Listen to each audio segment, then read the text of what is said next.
David Rodan, just explain to us his exclusion. Oh, look, obviously Robbie Gray's fine to come in, and you know, we thought we had too many inside mids last week, and our spread wasn't as good as it should have been. So we're really trying to find that balance. And look, there's a couple of other midfielders that were close to it with David, but you know, probably Robbie and David are similar kind of players to an extent when they play on ball. Brent Renouf or Renoff, depends on how you say it, but he's likely to spend another week in this NFL. There's no hiccups coming that way? No, there's not. No, Redo's he's going okay, and he played a fair bit of time, Brent, last week, and we're probably just looking for a full game, probably 90% in the ruck this week, and if he gets through that, then he'll be certainly putting his hand up next week. Does Jared Redden, a rest for Jared Redden become a distinct possibility up against Mumford this week? He's up against the big bodies, and it is his first AFL season. Is there a cut-off point you've got for him? Not really. We'll be aware of his welfare and how he's feeling. He's had a big NAB Cup, and as you say, a big couple of weeks, but you know, he's progressing well and handling the loads pretty well, but you know, at some stage it'll catch up with him, but I think that's a fair way off at the moment. How bad's John Butcher's hammy, mate? Is it another week or two? Or? No, we're super confident he'll be right for next week. Look, if he had been a 5-6 year player, we probably would have played him this week, and knowing that he could have got through it. But he's a young kid, he's an explosive kid, and he's important to what we want to do, so it's probably erring on the side of caution, so I'd be pretty adamant he'll play next week for us.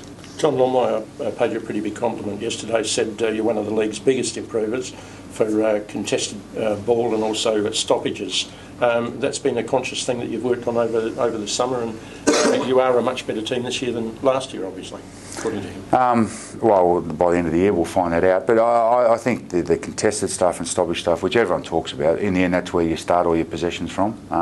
So we have to be good at that if you want to be any good and be competitive in the games, which we've done, but there's other parts of it, your ability to run when you lose the ball, when you win the ball, and that's what we weren't great at last week, and we were very good at against St Kilda, and we need to be very good against Sydney, because even though they're good inside, you know, they're guys that they've included over the last couple of years for their run and spread and carry, have certainly made them a pretty dangerous team now.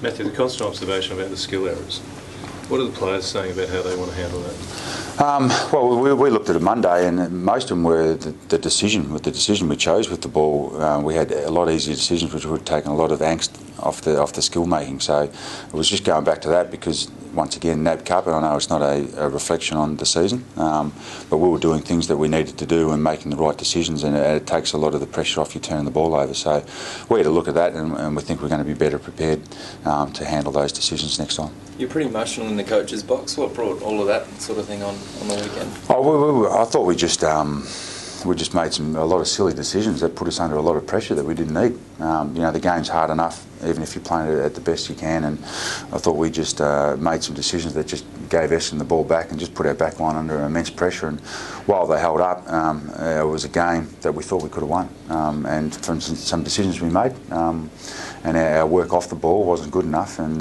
you know, we lost a game that we should have been able to win in my view. What do you do with Goods? Do you apply a hard tag wherever he goes? Or?